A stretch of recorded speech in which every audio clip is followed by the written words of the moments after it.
पर्व छठ पूजा की शुरुआत मंगलवार से नहाय खाए के साथ हो जाएगी। बुधवार को खरना, गुरुवार को संध्याकालीन अर्घ और शुक्रवार को प्रातःकालीन अर्घ के साथ पूजा संपन्न होगी। पटना जिला प्रशासन ने इसे लेकर विशेष तैयारी की है। देखिए ये खास रिपोर्ट।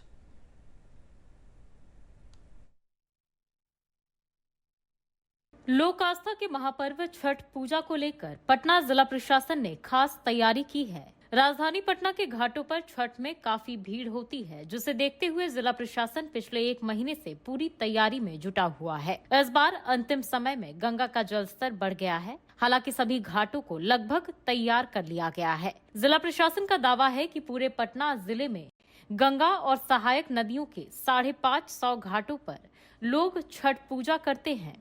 पटना नगर निगम में 102 गंगा घाट पर छठ पूजा के लिए तैयारी की गई है। इसके अलावा करीब 45 पार्क और 63 तालाब भी अलग से शामिल हैं। पटना के घाटों के लिए खास तैयारी है। वरीय पदाधिकारी लगातार नजर बनाए हुए हैं। तो हम लोग देख रहे हैं तालाब की तैयारी। बाकी बहुत लोग यहाँ रात में रुक भी जाते हैं, सुबह कार्यक्रम के बाद जाते हैं। उनके आवासन की व्यवस्था भी की जा रही है और समय देखेंगे कर लेंगे बताएं।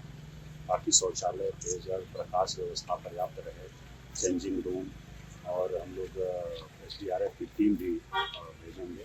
और बाकी हमारा जिला नियंत्रण कक्ष और मेडिकल कैंप सही प्रकार की व्यवस्था यहाँ की जा रही है। और दूसरा कि गाड़ियों से बड़ी संख्या में लोग आते हैं, उनके पार्किंग की व्यवस्था, जहाँ से उनको हम लोग पार्किंग दें और वहाँ से पैदल आएँ, उसको जगह चिन्हित करने के लिए हम लोगों ने कहा है और वहाँ पर भी सब व्यवस्था कराई जाएगी।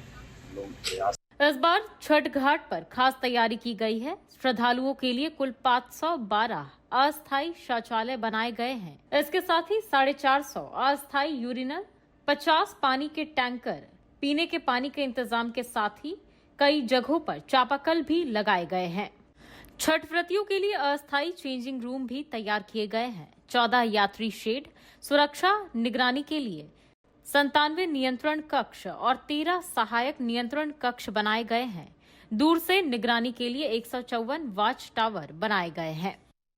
क्या कुछ व्यवस्थाएं थी? नहीं, देखिए इसमें दिक्कत तभी होती है जब लोग एकदम लास्ट मोमेंट में बड़ी संख्या में आते हैं। इसलिए हमारा अनुरोध होगा कि पहले से ही आना शुरू कर दें, क्योंकि जो शाम वाला अर्घ होता है उसमें दोनों तरफ से ट्रैफिक चलता रहता है। लोग आते भी रहते हैं, लोग 3 साढ़े 3 बजे से आने लगते हैं और वापस भी जाने लगते हैं। उसमें जब लास्ट मोमेंट में लोग बड़ी संख्या में आते हैं तो समस्या होती है। इसीलिए सुबह के अर्घ में इस तरह की समस्या नहीं होती, क्योंकि लोग आते हैं और फिर एक अलग अलग समय में निकलते हैं।